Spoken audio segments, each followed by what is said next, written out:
ana lamini na bolomada dugu Mali kono Mali ko ka tungarange ana awde do an ka bonne do awma jamuka en kerengene ne do ka nyeshe awde ma Mali de minum bi tamayro la minum bi tamasira la minum zigile be nya jamana warela e ka do ni jamuka an ya kerengere ka nyeshe ma wasa an ga ke do dai an ga ke do ka hakila an ga ke do ka cidenye o de la dimanche an bi jamuka en sigi singa radio jeka fola radio so wara minum datrole do anaka kuna foni cenu u ka dugu la an ga foli boye Bamako ya radio Mancha FM 92.9 e ka do an ga foli ani tanbe alamebo fona ye tlegayna minye mamutu ye e ka do ale bolo bi negala Abdou Touré dona ka tenguna kaban minye laduye dimanche temene anya foye ngo assise national kena ka mini mi vora kerengere ne nyana ka nyeshi outungara go ma bengara minga ala kuma ba do fora ye dimanche temene Abdou ye wuli ka joke do ko ngona ka se ka ko fani to bele jele salo wasa aka family soro opma minye ay wa hakilinaw ye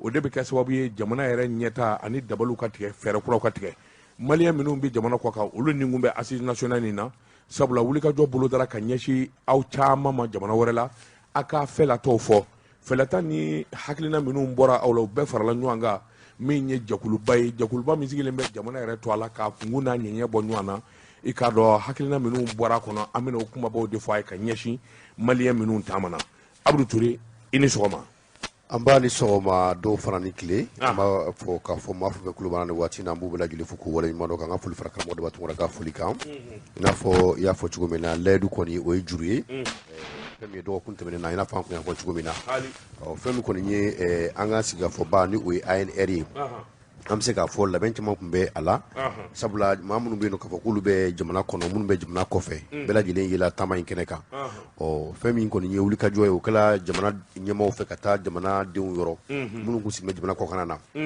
ni ala jebe ka fo siga fo bela jile yi nyoro soro ala ka damne anga commune konnana kana anga cercle konnana kana anga region na ani malde mun be nul be jamana ko kanana no usigle be no minye jamana muka ani duru ye u bela jile nye kumbe ke uka yoro la o femu bollo bere farla nyonka boro dakun ta ani fly min bi talike jamana dun ka munu bi jamana ko kanana uluka boro dakun nanay ni automatic nanay femu fola akacha ga munu bi no ka foko o yala kuma bawi o doye gelemu kumbe maldon ka janko munu bi tamaro la maldon munu bi jamana kona bulu fana kanga munu bi tamaro ta kunga jugu no kartina ko gelay o fem ko ni jamana nyimawye uye anya akila jigila femi ni wati doni abo bo premier ministre ko tamado ke France jamana ka ko tamase fe akunya jira ka foko gelemu be mandeun ka na ko gelay ko ana fe kenere le nyina la wala sa gelem se ka duga chugomina o anane ko konna na cha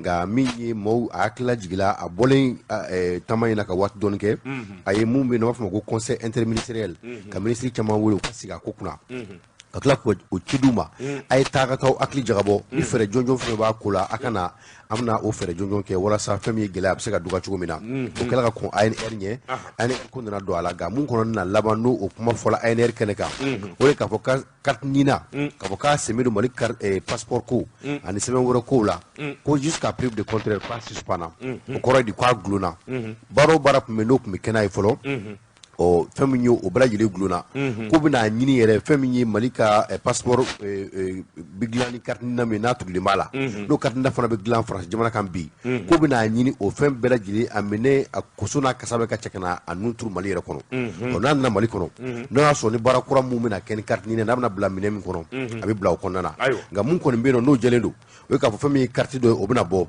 o bina ke minyi carte d'identité biométrique abseka karataw ke abseka woro fana chamange mu fana bu nyefo jamana nyemaw fe no yi bola mi état généraux ko obina ke mi nye kuma malde mun mi jamana ko kanana kala jo bu jamana jmenka bu yoro jmena gelaj mo no bukan o ka wulka jo jmene ka yeji fasoma o wulka jo mi ka ken na fayewa abisa ken na faye chugo jmega timo kan o ko baro fana ka ke ami wati mine na fo bi na la sorama o baro na do ANR o bela yele danatige ben kala o fana kam n'o y'i bɔ a la min ye an bɛ don min na i n'a fɔ bi a yɛlɛ k'a fɔ maliden bɛ taama nka taama b'a fanba kɔni i b'a fɔ ko a bɛ i n'a fɔ o ye Kayi jamana maaw de ye a yɛlɛ olu de la kosɛbɛ ɔ fɛn min ye kalanso kɛrɛnkɛrɛnnen ye n'o ye université o fana bɛna jɔ yen nɔ maa minnu taamana n'u ye dɔnniya kuraw sɔrɔ n'u ye dɔnniya baw sɔrɔ olu fana bɛ se ka na o dɔnniyaw tilan u n'u ka jamanadenw cɛ cogo min na ɔ baara fana o fɔla ANR kɔnɔna na ɔ bɛn kɛla o fana kan ayiwa an ka jamana minisiriso dɔw bɛ yen nɔ olu ye minisiriso kumabaw ye minisiriso bɛ ka kuma dɛ mais dɔw bɛ dɔw ɲɛ ɔ olu ka baaraw la min ye jamanaden minnu bɛ jamana kɔkan na k'a lajɛ cogoya min na u bɛ se ka kɛ conseil technique ye yen nɔ walasa fɛn min ye ko o ko n'a bɛ kɛ jamanaden minnu sigilen bɛ jamana kɔkan na o fana k'u yɛrɛ ye a kɔnɔna na u ka lakow ka se ka ta ba la a dɔw la a bɛ kɛ sababu ye min ye gɛlɛya minnu bɛ se k'u sɔrɔ o bɛɛ lajɛlen bɛ se ka kunbɛn k'a sɔrɔ a ma na n'o fana y'i bɔ a la jamana premier ministre conseil kɛrɛnkɛrɛnnen ko gɛrɛfɛ mun fana ye jamanaden ye mun bɛ sigilen bɛ tunga na o fana bɛ se ka dɛmɛ kɛ walasa ni tunga hakililaw bɛ ta ka se ka a dɛmɛ a la ale dama tɛ jamanakuntigi yɛrɛ fana a fana kɛrɛfɛ conseiller dɔ ka kɛ yen nɔ mun fana bɛ tunga kow ɲɛdɔn kosɛbɛ ni tunga kow wulila mun fana bɛ se ka a dɛmɛ o la n'o bɔra yen nɔ banque d'investissement mun kun fɔla k'a fɔ ko taamadenw i ka to i sigiyɔrɔ la 20,000 bɛ n bolo 40,000 bɛ n bolo 1,000,000 bɛ n bolo n bɛ fɛ ka action kɛ banque kɔnɔna na aw yɛrɛw ka wari ka fara ɲɔgɔn kan tiɲɛ don wari minnu bɛ na nasɔngɔw bɛ bɔ a la tosɔngɔw bɛ bɔ a la fɛnw bɛ bɔ a la nka k'a kɛ investissement bɛ ni garantie b'a la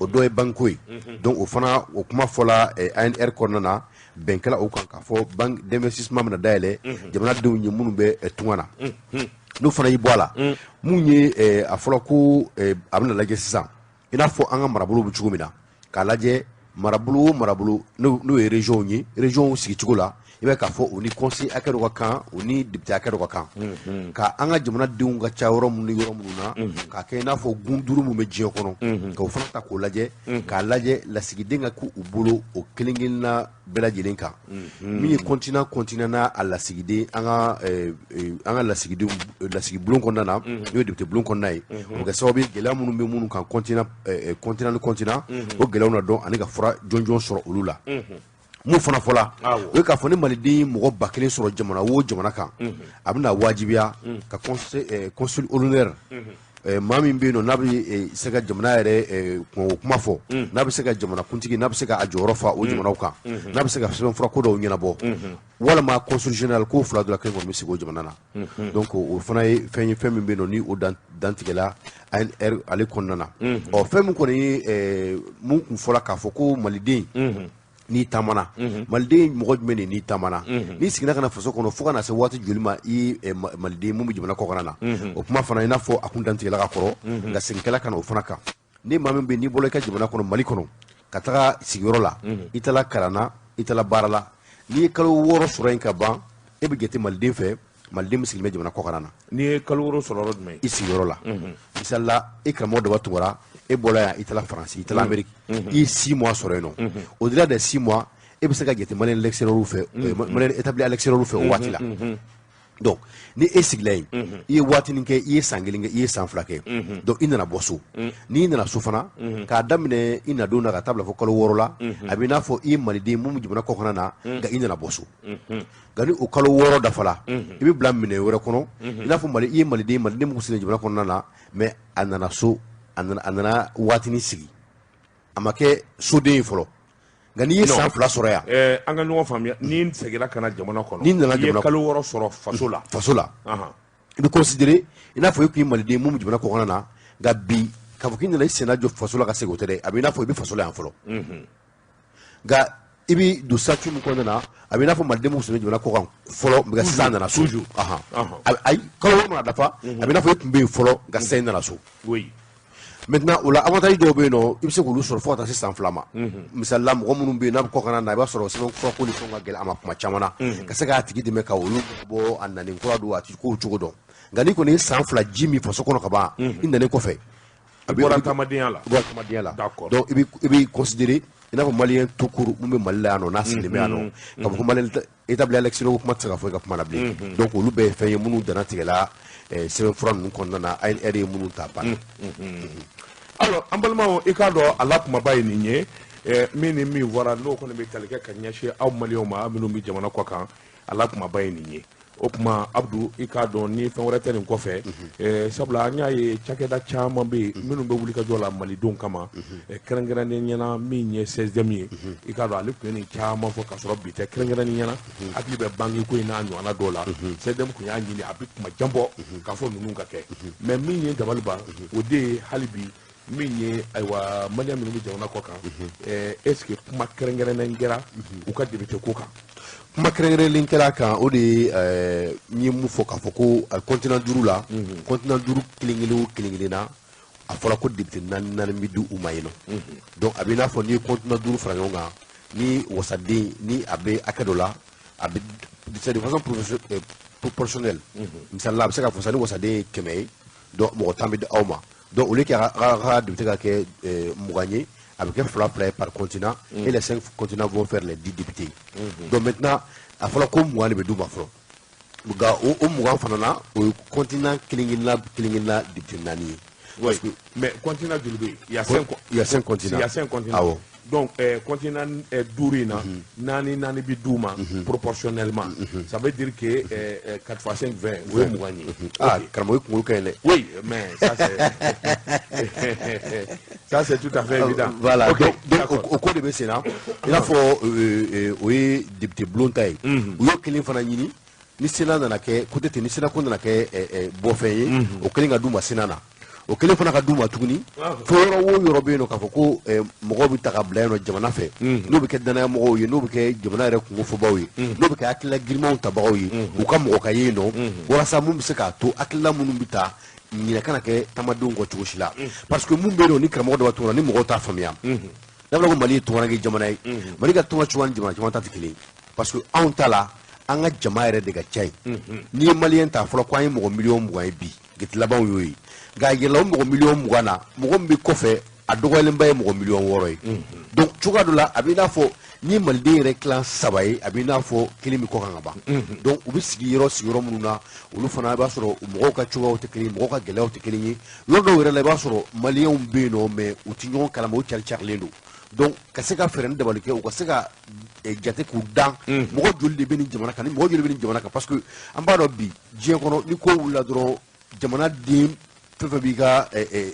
tamayɔrɔ la dɔ b'i ka jamana de magɛn a fɔ ni gɛlɛya b'an kan a y'a essayer ka mais Abdou o ye diyagoya parce que ni jamana den dɔnna par exemple n'a dɔnna k'a fɔ maliyɛn hakɛ min bɛ Congo walima Abidjan nafa ka bon a nafa dɔ ye jumɛn ye o ye voté nasiraw ye maa caman bɛ nin jamanaw na minnu sɛbɛn t'u bolo janko ka voté n'a danna k'a dɔn i k'a dɔn voté nasira la o ka kumakan bɛ minɛ u bɛ voté maa minnu ye o jɔyɔrɔ bɛ dɔn o ye dɔ ye a nafa dɔ ye min fana ye n'a dɔnna k'a fɔ nin maa hakɛ bɛ Abidjan Ala k'an kisi ka kolon ba kelen don a n'a cɛ n'a fɔra don min ko ka maliyɛnw magɛn a bɛ dɔn tout de suite ni maa hakɛ de bɛ Buakɛ ni maa hakɛ de bɛ Abidjan ni maa hakɛ de bɛ Kɔrɔgɔ o bɛ dɔn donc dɛmɛ ni wulikajɔ ni cɛsiri la o fana i k'a dɔn kɛli bɛ nɔgɔya kosɛbɛ moi je pense que maliyɛn k'a dan minnu bɛ jamana kɔ kan a bɛ kɛ sababu ɲuman caman ye hali sɔrɔ bolo kan hali nafaw bolo kan ka ɲɛsin jamana ma ni maa hakɛ de bɛ yen ni maa hakɛ de sɔrɔ b'o la ni maa hakɛ de bɛ baara la ni maa hakɛ bɛ se ka nin kɛ nin bɛ se ka nin kɛ ça c'est très important karamɔgɔ dɔ b'a tugura ka dɔ fara i ka o yɔrɔ kan tellement que yɔrɔ dɔw bɛ yen nɔ Mali sɛbɛn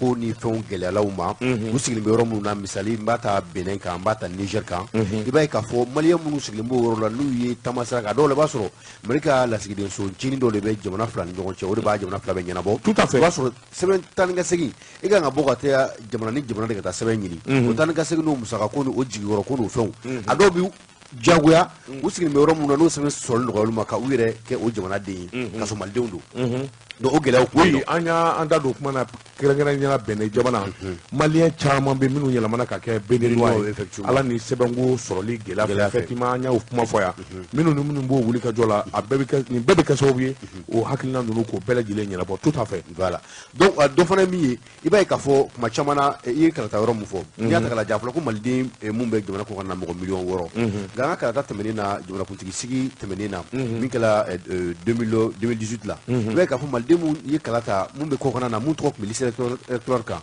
a tɛ maa 500 bɔ alors ça c'est o ye foutaise de donc a tɛ maa 500 bɔ donc o b'a jira k'a fɔ kumakan ni fɛla ni lakomu b'olu la a tɛ se ka ta ba la parce que an b'a dɔn minnu bɛ yen nɔ a dɔw bɛ yen i b'a sɔrɔ dɔw ye denmisɛnninw ye olu âge ma se voter dɔw fana bɛ yen nɔ i b'a sɔrɔ u bɛ bolo wɛrɛw kan minnu tɛ se ka voter an b'o bɛɛ dɔn mais ce qui est sûr mɔgɔ miliyɔn 6 kɔnɔna kɔni a b'a dɔn a dɛsɛlenba kɔni o ye mɔgɔ miliyɔn 1 n'o kun kan ka n'o kun yɔrɔ dɔnna ka sɛbɛnjɛlenw ye olu bolo olu kun kan ka se ka voter donc nin bɛɛ lajɛlen ye fɛn de ye min ye gɛlɛya jamana kɔnɔ parce que jamana den kelen kelenna bɛɛ lajɛlen kan ka ta ba la fo n'a y'a sɔrɔ ni mun yɛrɛ y'a fɔ ko an tɛ fɛ ka kala ta n'o tɛ ni mun balila a b'i n'a fɔ a ka kɛ dɔ de bɛ yen nɔ ni o bɔsira la donc d'une part a bɛ mɔgɔw la filisiri minnu fana kan ka gɛlɛn jamana yɛrɛ mara la kosɛbɛ kosɛbɛ o de ye frustration ye ni mɔgɔ dɔw y'a ye k'a fɔ ko u bɛ ka ɲugu u yɛrɛ la u bɛ ka jɔ u yɛrɛ la donc a dɔw la i b'a sɔrɔ faso yɛrɛ minɛ cogo ani a kuma fɔ cogo ani olu yɛrɛ bɛ a ko minɛ cogoya min na i b'a sɔrɔ ani mɔgɔ minnu bɛ yen nɔ ni u b'u yɛrɛ y'a kɔnɔna na o tɛ kelen ye. donc o ye très bien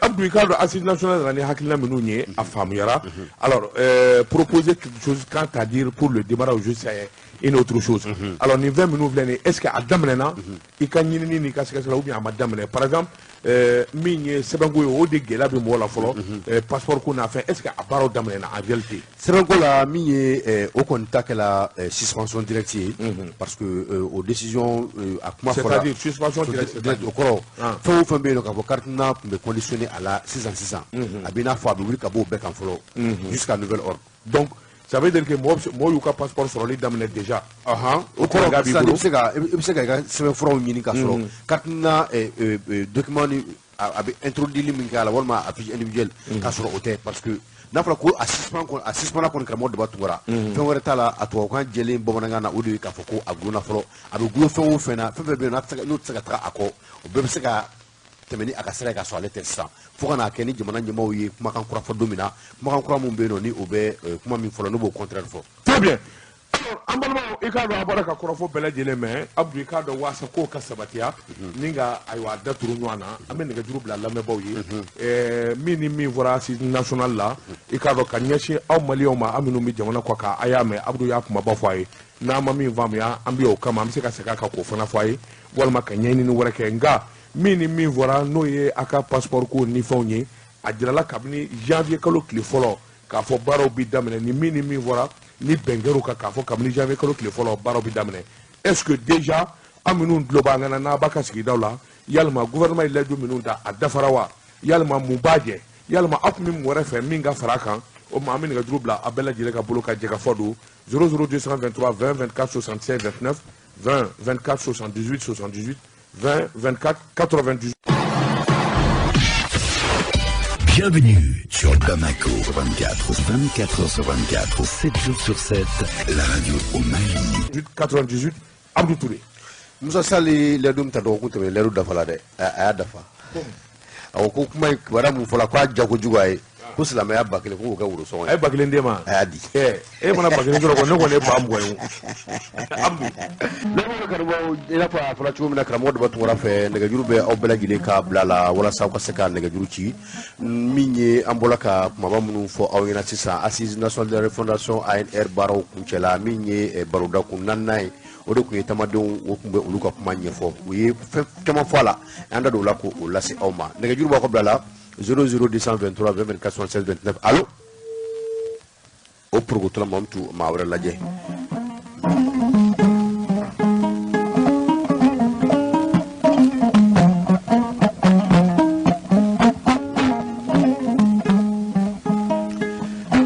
nɛgɛjuru b'aw ka bila la 24 76 29 bien sûr a bɛ 00223 bila a ɲɛ ma walima 24 78 78 24 98 98 maa bɛ nɛgɛw la allo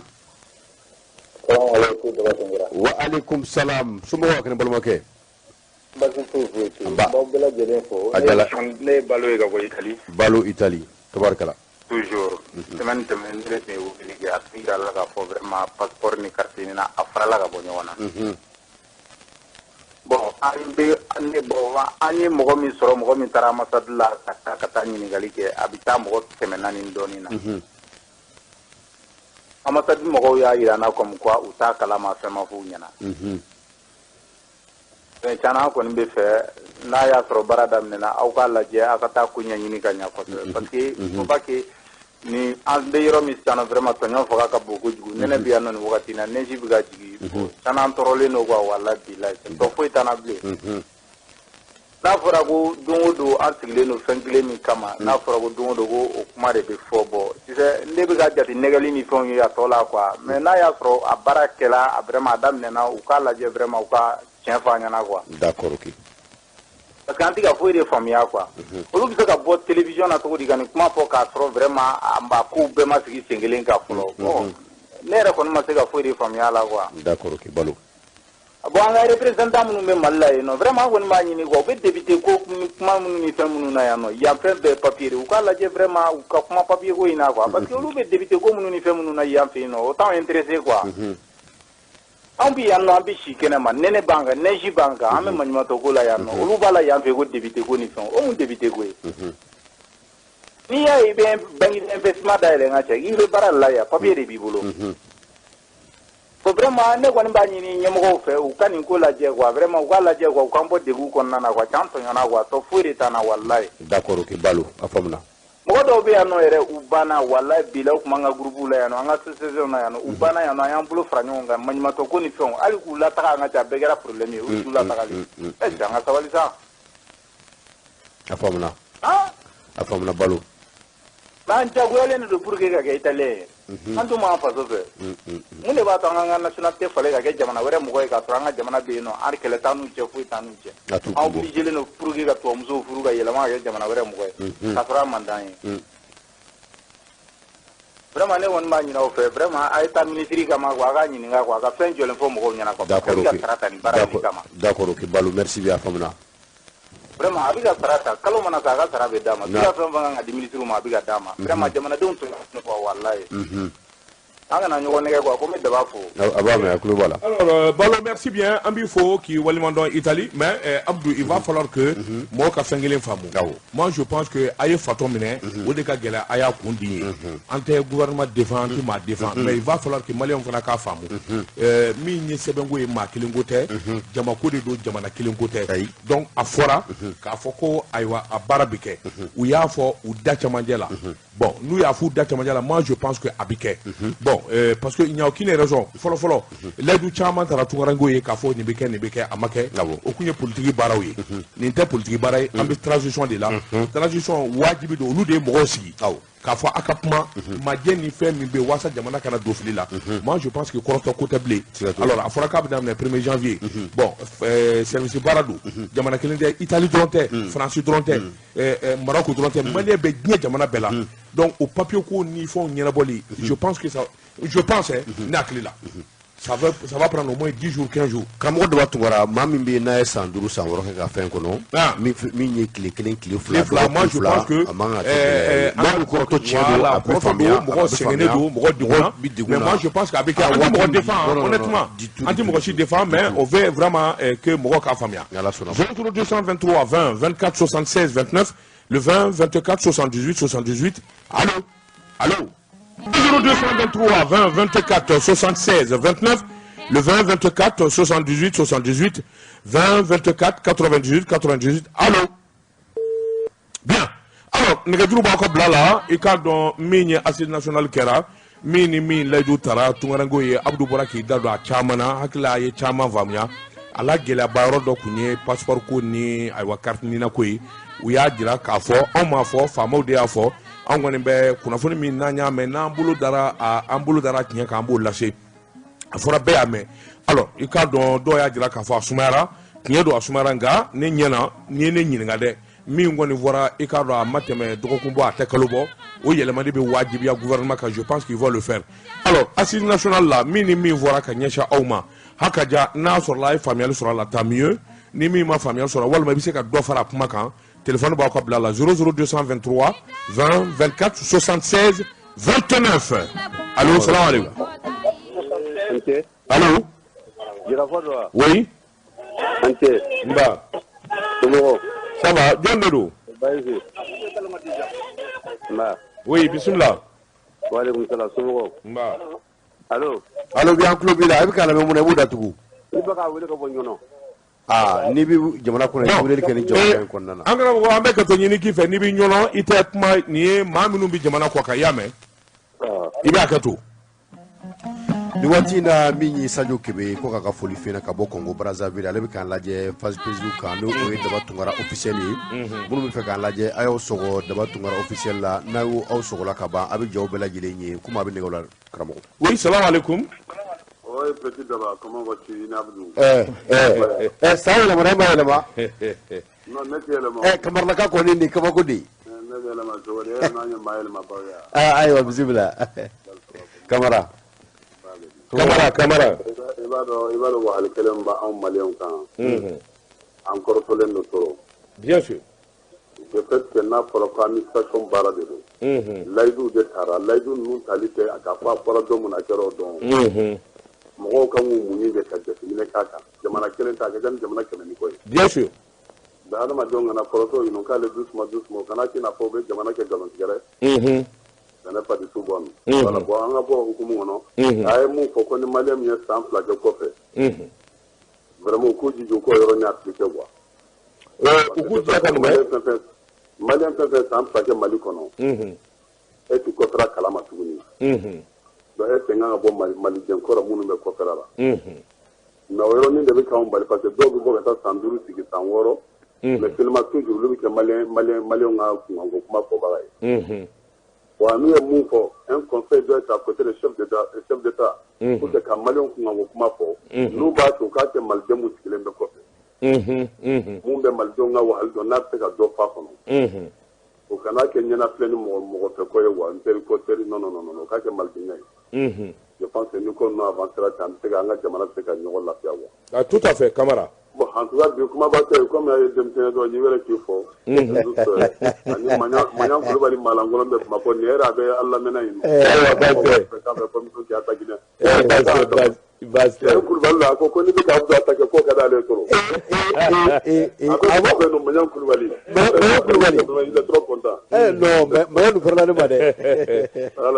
Merci bien.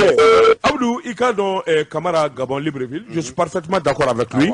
Ni maman ko bi bla jamana kuntigi kɛrɛfɛ min bɛ maliyɛnw kunkanko kuma fɔ et franchement a ka kɛ maliden ye min sigilen don jamana kɔ kan a ye dɔ wɛrɛ fana fɔ o de ye maa min mana san 2 kɛ déjà Mali kɔnɔ vraiment o da man ka don maliyɛn minnu sigilen bɛ jamana kɔ kan sabula a tɛ fɛn dɔw la bilen i k'a dɔn association dɔw sigilen don ko minnu gɛnna ka bɔ jamana wɛrɛ la les expulsés bon i bɛ Mali kɔnɔ déjà 3 ans 4 ans 5 ans je n'ai rien contre eux hein mais e bɛ se ka mun dɔn maliyɛn minnu bɛ jamana e bɛ se ka mun dɔn o ko la bilen nga olu ka baara bɛ bɛn kuma caman na mɔgɔ minnu nana k'u dɛmɛ u ka se ka baara dɔ ɲɛ sɔrɔ u yɛrɛ ye yan donc olu tɛ baara kɛ kɔkana mɔgɔ la u tɛ baara kɛ kɔkana mɔgɔ d'accord 00223 20 24 76 29 salam alaikum allo nba somɔgɔ bɛ di nba aba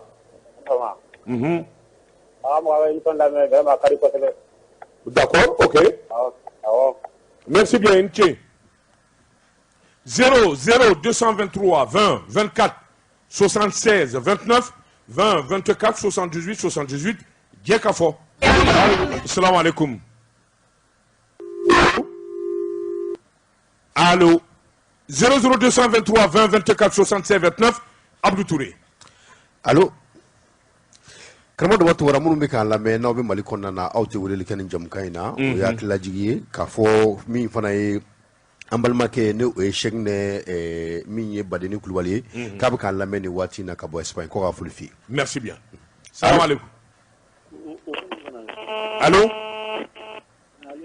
oui an tile somɔgɔ bɛ di o diyara n ye jɔn don hein Seydi ayiwa Nche foli la merci bien Malé Nche 00223 20 24 76 29 an b'a ɲini aw fɛ maliyɛn minnu bɛ Mali kɔnɔ aw kana weleli kɛ a y'a to minnu bɛ jamana kɔ kan u ka weleli kɛ k'u ka hakilinata di sabula wulikajɔ ani fɛn minnu kɛra kɔsa in na n'o ye assise nationale ye fɛn minnu taara ka ɲɛsin u ma olu de b'a nafa dɔn i k'a dɔn a bɛ boli olu de kan donc olu k'u hakilina di o de ka fisa n bɛ bɔ ɲɔnɔ o n bɛ Jabali o n bɛ Segu o i kana weleli kɛ jamukan na to minnu bɛ Awa minnu bi san o ma se kana weleli kɛ allo dɔ bɛ nɛgɛjuru la Mamutu Kamara allo alors vraiment on a des petits soucis bi connexion il y a vraiment des petits soucis alors nga mana tigɛ Dawuda la je pense que Mamutu bi nɛgɛ la on va trouver la solution alors connexion il y a un petit problème Mamutu bɛ wuli ka jɔ la a bolo bara ka don filiw la alors dɔ bɛ nɛgɛjuru la je pense que cette fois-ci c'est très bon salam alaikum allo allo oui allo salam alaikum allo allo allo Oui, oui bonjour monsieur ça va, Koveri. Abdou Touré grand sila ali tile Ça va, kon basi tɛ yen. a ye mantɔrɔ t'anw na yan e yɛrɛ dun Ko basi foyi tɛ ko Kamara ma ko n b'a fɔ ko mɛ k'a ka ni ta Kulubalilakaw fɛ dɛ. très bien merci grand sila merci cɛ a bɛ komi nɛnɛ b'i ka cɛ la bi dɛ n'o bi nɛnɛ bɛ nɛnɛ bɛ cɛ la bi Ala ka hinɛ Musa Kulubali la. amin ya rabbi Allahu amin Ala ka yafa n ma. amin N bɛ Musa Tall fɔ ka Adama fɔ ka bɛɛ lajɛlen fɔ. Bon fɛn min ye kantinina ko ninnu ye a ma faamu de o. N'a tun faamuna kantinina yɛrɛ nakun ye pour que ka maliyɛnw yɛrɛ de garanti quoi. Mais ni juguya donna fɛn o fɛn kɔrɔ a fɛn laban bɛ kɛ tiɲɛni ye. Bon i n'a fɔ a y'a fɔ cogo min na assistance min kɛra bon il faut un peu de temps là. Pour que u ka ko bɛɛ sigi sen kan. Bon papier ko la n'i y'a kɛ k'i k'o ta kɛ dɔrɔn a tiɲɛni bɛ bonya quoi. Fo k'a lajɛ ni kantinina sisan sisan bon baara bɛna kɛ ni biométrique min ye bon k'a sécuriser ka ɲɛ pour que fraude kana k'a la quoi. Je pense que o baaraw de bɛ senna sisan je pense. Bon n'o bɔra yen fana bon u ye san 2 min fɔ ni maliyɛn min taara sigi Mali la san 2. Donc san 2 ka ca hali san 1 ka ca a tun kan ka kɛ 6 mois de ye quoi. Parce que mɔgɔ si t'i tu yɛrɛ ma yan k'e bɛ baara la Amérique yan ou bien France ou bien yɔrɔ wɛrɛ la. K'i b'i ka denbaya fililen n'i ka baara fililen to ka taa 6 mois kɛ Mali la non o tɛ maliyɛn de l'extérieur ye quoi. Normalement a kan ka kɛ 5 mois yɛrɛ de. Parce que hali minnu bɛ 3 mois n'i ye 3 mois congé ta i ka baara yɔrɔ yɛrɛ la olu yɛrɛ b'a fɔ ko ko tɛ la ko est ce que i ka kɛnɛ. Voyez parce que tellement que u b'a dɔn k'a fɔ i mago t'i ka baara la i mago t'i ka foyi la quoi. Donc pour que k'a yira k'a fɔ san 2 ka ca a kan ka kɛ kalo 5 de ye quoi. Parce que maliyɛn fɛn o fɛn bɛ extérieur la yan n'i y'a fɛn o fɛn ɲininka a si tɛ se ka tɛmɛ kalo 5 k'a faso la o y'o yɔrɔ ye quoi. Mais c'est pas ne bɛ kuma ninnu fɔ quoi mais a bɛna kɛ mɔgɔ minnu bɛ yen nɔ au conseil la ou bien CSM na ko n b'u contrôle n t'u contrôle la dɛ n bɛ ka réalité dɔ de fɔ maliyɛnw k'a faamu. awɔ. I y'a dɔn le haut conseil la i b'a dɔn olu kɔni sigira fraude de kan a bɛ man ka sigi parce que a bɛ yɛrɛ tɛ se ka se gama. Ne n'i bɛ se ka se i ka dugu la dugu min représente tɛ se ka sigi i tɛ se ka mais i ma se ka sigi. Bon n'o bɔra yen pour que ka ko nɔgɔya an yɛrɛ bolo daba. Ne ye min fɔ dimanche tɛmɛnen n bɛ sogo de kan quoi c'est à dire que assise la min kɛra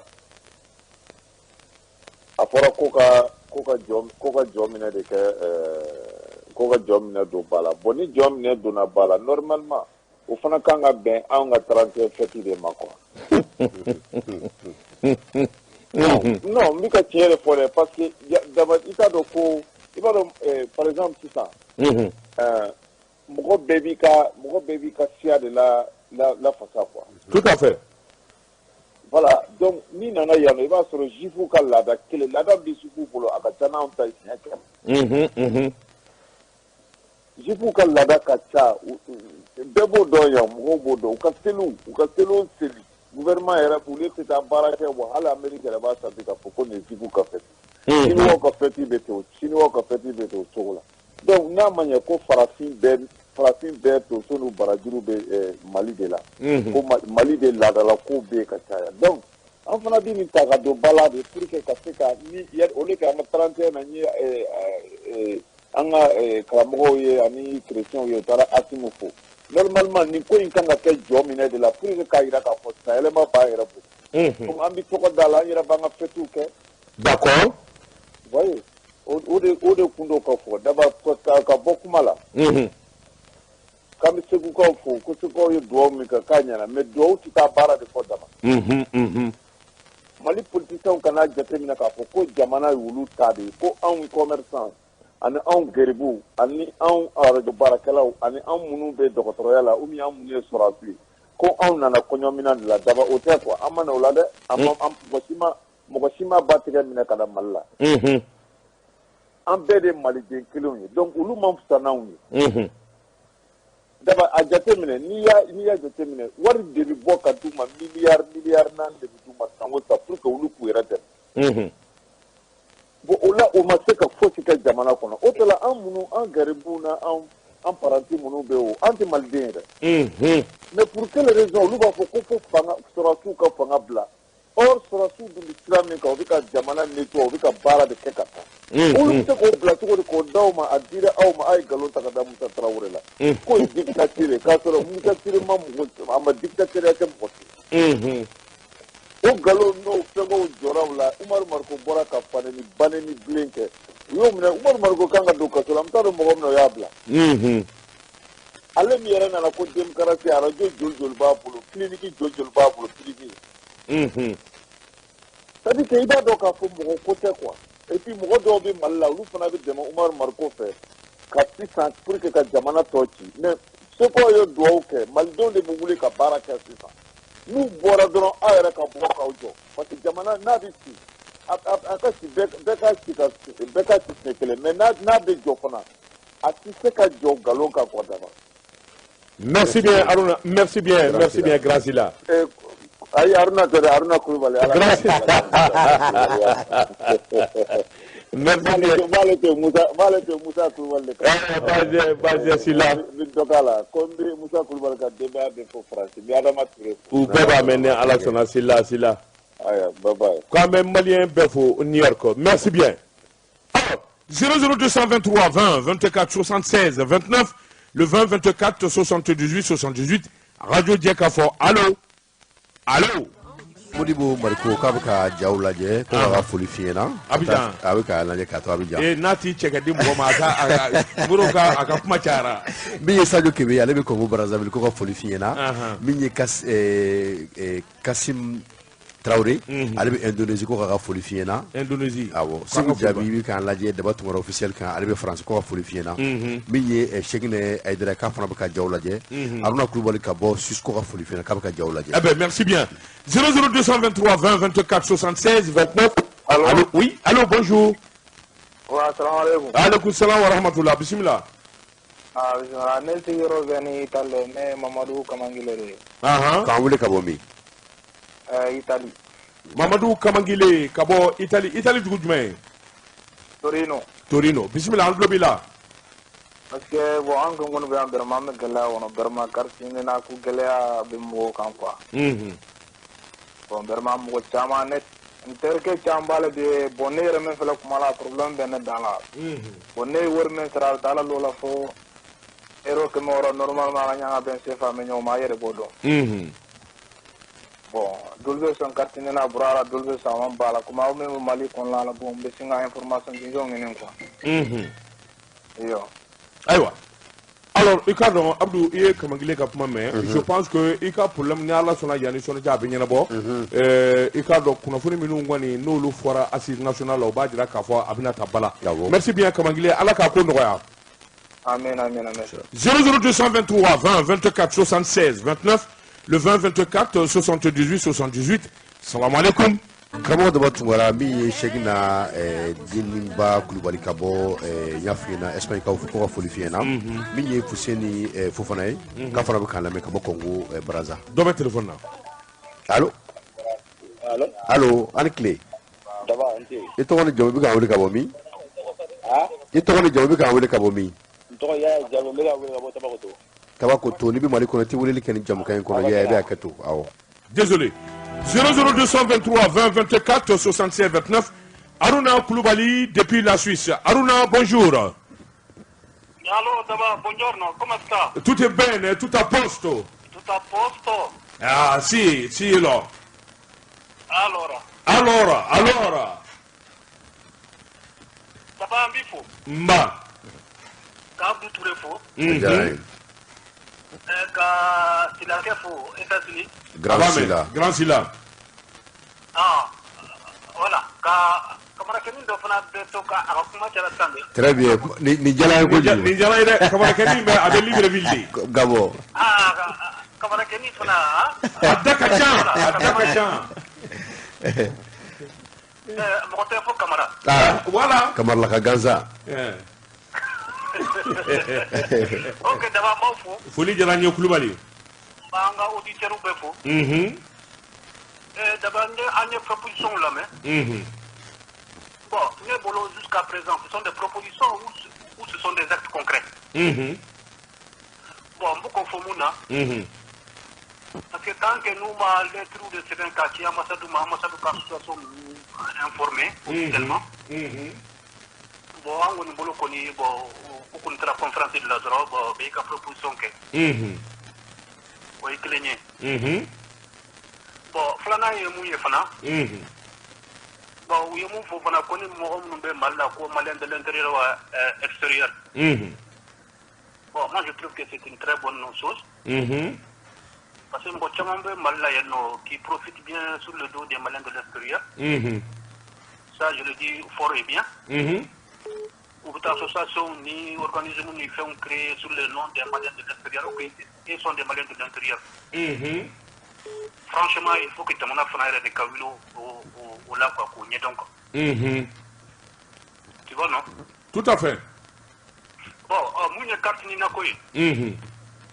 D'abord, je carte ni na boimpi. Ka foire ko foire te no droit. Il ta droit malien du passeport blanc. Les gens vont créer des problèmes. Tout à fait, ça je suis d'accord. Carte ni na koi te koi d'abord. Les gens vont trouver quelque chose à dire ou bien faire de vous faire de vous. Sinon, moi je me rappelle quand nous avons fait un peu de temps. Akara. Mais à l'époque, il y avait un conseil ici à l'ambassade du Mali. Allez, il y a des femmes qui ont fait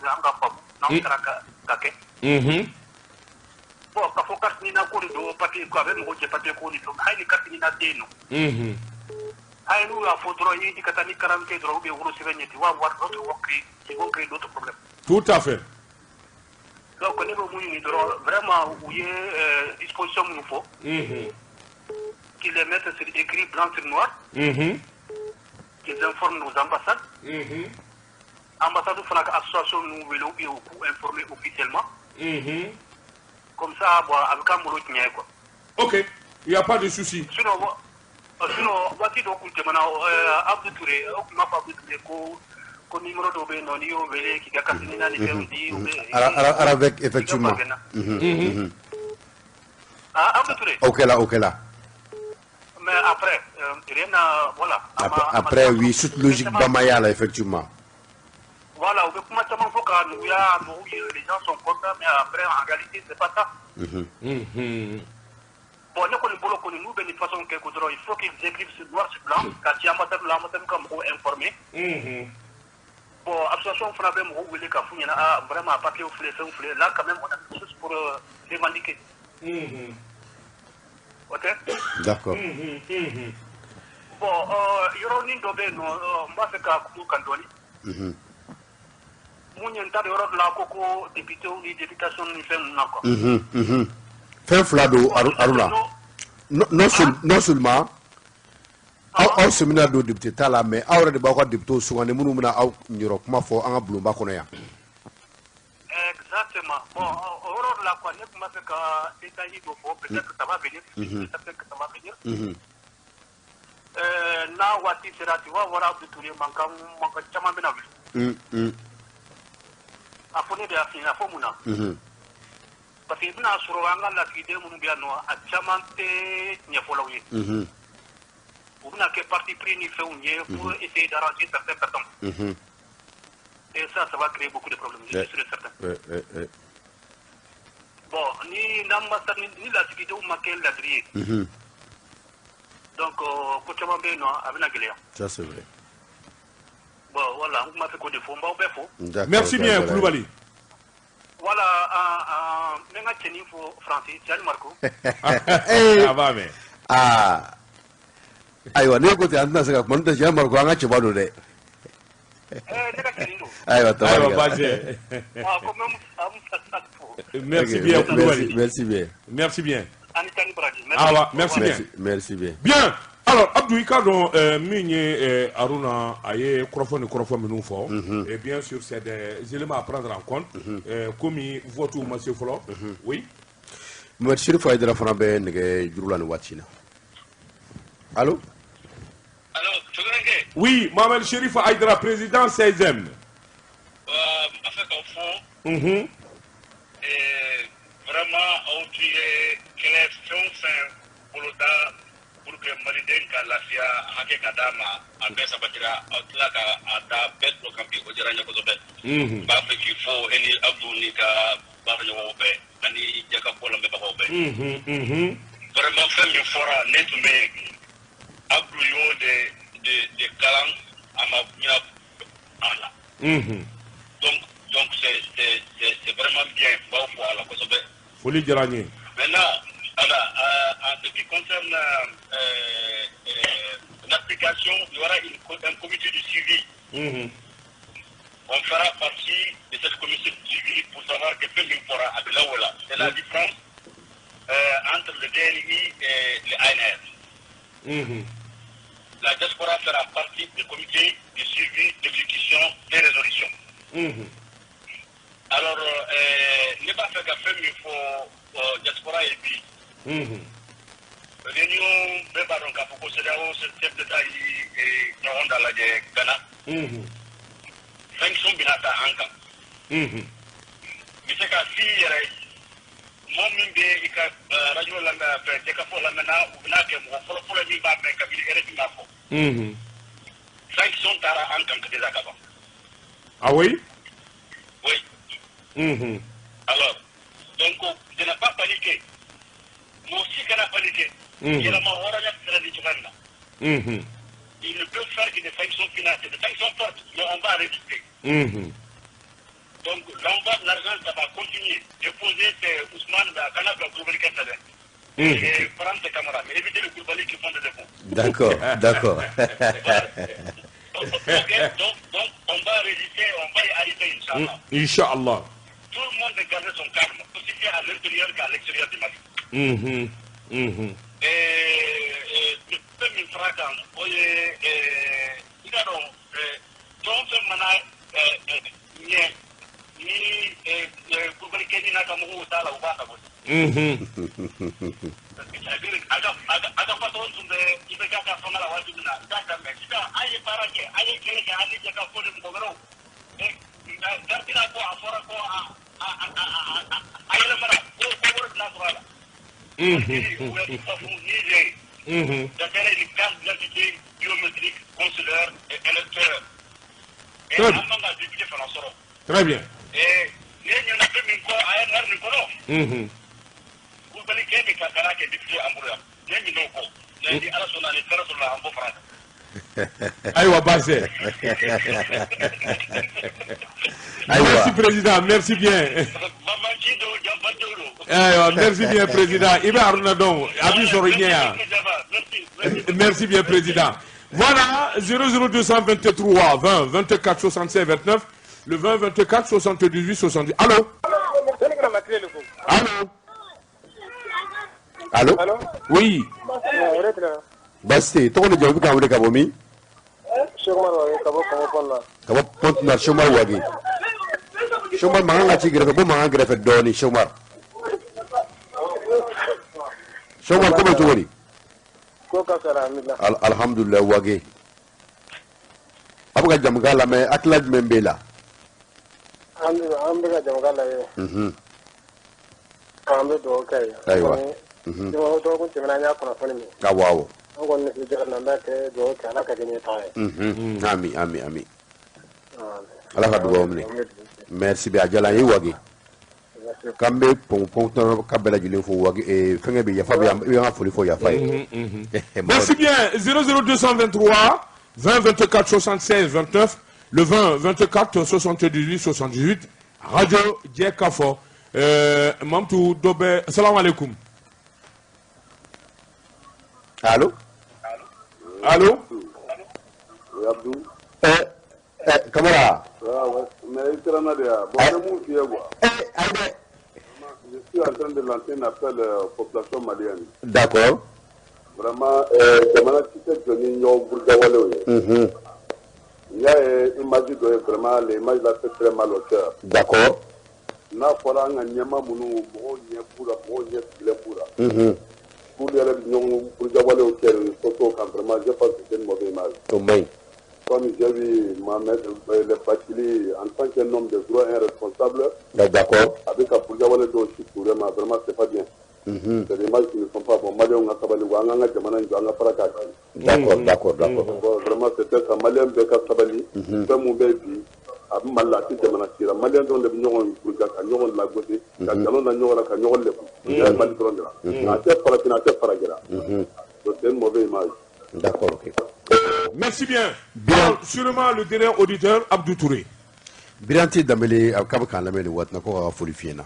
Biranti Dambélé mi maliden do ga sigmerom na mo udana tigano. Min ye balo yi Karim. Daga juru laba. Angota. Allô? Allô oui. Daga juru foshi la. Allô? Allô? Fuseni Fofana be kan lamé ka bo Gabon Abdou amé daga juru laba ta. Allô oui. Angota. Allô, salam alaikum. Wa alaikum salam. Oui, bismillah. Hein? Jondo. Chaka Sissoko yɔrɔ bɛn bɛ Espagne ma. Chaka Sissoko ka bɔ Espagne an tulo b'i la Chaka. N'Ala ka jɛ ne kun bɛ ka kuma fɛn dɔ ka ɲinako in kan quoi. Vas-y kuma b'i bolo a waati tɔ man jan bilen. Voilà parce que u ko ko à partir de le 1er janvier. Donc ne yɛrɛ ye weleli kɛ. An bɛ taa di mɔgɔw ko fɛn ma f'olu ɲɛna consulat mɔgɔw ko fɛn ma f'olu ɲɛna. Mais ninnu kɔni taara contrat tigɛ k'a fɔ ko à partir de le 1er janvier. Donc an y'a jateminɛ waati tɛmɛn'o fɛn caman fɔ an y'olu fana sɛgɛsɛgɛ o si sababu ma bɛn mais nin fana bɛna kɛ i n'a fɔ olu fana wa. Ne yɛrɛ ni dɔ bɛ da chambre kelen kɔnɔ a ka papier minɛna na le 25 tɛmɛnen na parce que a ma se k'a ka passeport sɔrɔ a ka baara tiɲɛna a bɛ so sara cogo di a bɛ courant sara cogo di. Donc n'u ye nin kɛ hali n'u nana ni papier wɛrɛw ye u ka solution bila u sen kan pour que rectification bɛ se ka kɛ cogo min na. Mais u kana kɛ ka so jɔ ten tɔ data la ye quoi. N'o tɛ a bɛ kɛ baara nafantan ye. N'u ye problème n'u ye ko kɛ u kan ka kɛ bon ni problème nana nin t'a solution ye. Ka ko an kɔni y'an kɛ tan mɛ an ma solution ɲini a la ni problème taara bɔ a la ɲɛfɛ o bɛ kɛ fɛn ye fɛn min. Olu ka kuma de bɛ kɛ ko bɛ fɛn ko ne hakili n'i y'a mɛn anw b'a fɔ an ka se ka baara yɛrɛ sɔrɔ fɔlɔ an ka se ka an ka so sara fɔlɔ. N'i y'an ta voter an ka se ka dumuni sɔrɔ fɔlɔ an ka se ka siyɔrɔ sɔrɔ ka bɔ nɛnɛ la fɔlɔ. Pour que i ka siyɔrɔ sɔrɔ a bɛ dépend papier la pour que i ka papier sɔrɔ f'i ka taa n'i ka jamana passeport de fana ye. Donc an b'a kɛ cogo di sisan u kɔni bɔra ka contrat kɛ. U ma appliquer bi a ma application parce que ne yɛrɛ ye weleli kɛ Madrid ka weleli kɛ consulat fana na Almeria a si ko foyi ma f'u ɲɛna. Donc olu la sisan an bɛna radio de ka kuma la yan nɔ consulat yɛrɛ ko bon pour que i ka se ka passeport bila ko f'i ka taa ni carte ɲinina de ye tuguni. Ne terikɛ dɔ bɛ yan depuis 2019 a b'a ka carte ɲinina nin fɛ fɔ sisan a ma sɔrɔ. A ye min don a da fɛ ça fait plus de 1000 €. O se CFA 500 dɔɔnin ma ko fɛrɛ bɛ ka wari dun. Donc an t'a dɔn an bɛna taa kɛ yɔrɔ min na sisan an t'a dɔn an bɛna taa fɛn fɛn kɛ sisan. Merci bien Sissoko i ka kuma faamuyara merci bien. Bon yɛrɛ mago tun bɛ Daba Tunkara ka numéro la. Ouais technicien bɛ tila ka numéro di ma Mamutu numéro d'a ma. alors an balimaw i k'a dɔn waati korona Abdou Touré an bɛ se ka kuma kan i k'a dɔn jamana ko de don maliyɛn minnu bɛ Espagne olu dɔrɔn tɛ maliyɛn minnu bɛ Faransi Itali Congo Amérique ni maliyɛn ka ca maa min bɛ nin ko in kɔnɔ voilà maa min bɛ nin ko in kɔnɔ nin gɛlɛya kɔnɔ a bɛ maa 3 millions 4 bɔ donc ni k'i b'o daminɛ i b'a sɔrɔ a bɛ se ka daminɛ yɔrɔ dɔ la ka na yɔrɔ dɔ la mais hali ale ye min fɔ sɛbɛnfuraw dilanli ni a kuma a n'a papier ko n'a nafolo ko dilanli a bɛ waati ta tiɲɛ don a ye min fɔ tiɲɛ don ni ɲɔgɔnna kuma caman fɔra waati tɛmɛnenw na a ma ɲɛnabɔ waati kɛra yɛrɛ u y'a fɔ ko u ye numéro dɔ dira an yɛrɛ ye numéro di n'i ye weleli kɛ i ka passeport fɛn dilan a daminɛna a ma ɲɛnabɔ mais ne ɲɛna jamana in bɛ yɔrɔ min na bi an kan ka da an ka faamaw na n'an b'a fɛ k'o ka ɲɛnabɔ sabula nin kuma in fɔra fɔ cogo min na jamana bɛɛ de wulila k'a fɔ assise nationale ko an ka sigi ka kuma ɔ n'i y'a dɔn kɔnɔ kuma lɛ badala n'o bɛ sɔn ka kɛ kuma gansan ye n'a kɛra nkalon ye walima waati ma dafa maa fɔlɔ minnu bɛna fɔ o y'anw de o tuma an k'an sigi dɔɔni ka fanga lajɛ wuli ka jɔ ni cɛsiri bolo kan min bɛ se k'a to ko bɛ ɲɛ Abdou i k'a dɔn waati korona karamɔgɔ Daba Tunkara maa minnu ye tun bɛ k'an lajɛ n'u y'u ka folikanw bila an b'u bɛɛ lajɛlen fo min ye Birante k'ale bɛ Turki de tɔ minnu bɛ yen nɔ an ma se ka bɛɛ ka foli kɛ nka an b'a fɔ maaw ɲɛna ka tɔgɔ fɔ ye garijɛgɛ jama ka ca waati korona don telefɔni ci fana tun b'a la donc n'ala dɔgɔkun wɛrɛ jira an na a tɔ n'ala sɔnna ma an bɛ ɲɔgɔn sɔrɔ inshallah an balimaw an b'a fɔ ka waleɲuman ka lamɛnni ko ɲuman na waati dafara an fɛ yen maa min t'u bolo tun bɛ nɛgɛ la Abdou Touré Daba Tunkara wa salam